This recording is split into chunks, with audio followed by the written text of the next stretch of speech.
అది ఒక ప్రముఖ పుణ్యక్షేత్రం.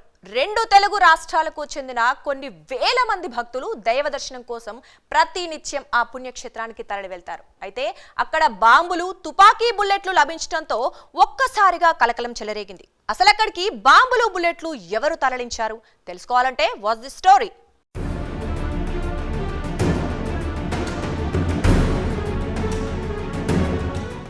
ప్రముఖ శైవ క్షేత్రం శ్రీశైలంలో బుల్లెట్లు, బాంబులు దొరకడం సంచలనంగా మారింది. శ్రీశైలం ఆలయం సమీపంలోని వాసవి సత్రం ఎదురుగా ఉన్న రోడ్డు డివైడర్ వద్ద బాంబులు, బుల్లెట్లు లభ్యమయ్యాయి.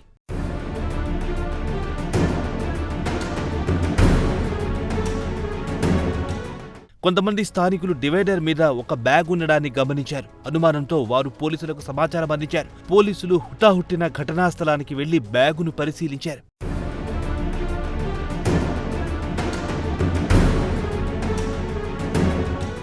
అయితే బ్యాగ్లో 9 పెద్ద సైజ్ బుల్లెట్లు, 4 చిన్న సైజ్ బుల్లెట్లతో పాటు మరో 4 బాంబులను పోలీసులు గుర్తించడంతో భక్తులు తీవ్ర భయాందోళనకు గురయ్యారు. వెంటనే అప్రమత్తమైన పోలీసులు సంచిలో నుంచి బుల్లెట్లు, బాంబులను స్వాధీనం చేసుకుని అవి ఎక్కడికి ఎలా వచ్చాయని దర్యాప్తు చేపట్టారు. సమీపంలోని సీసీటీవీ ఫుటేజ్లను సైతం పోలీసులు పరిశీలిస్తున్నారు.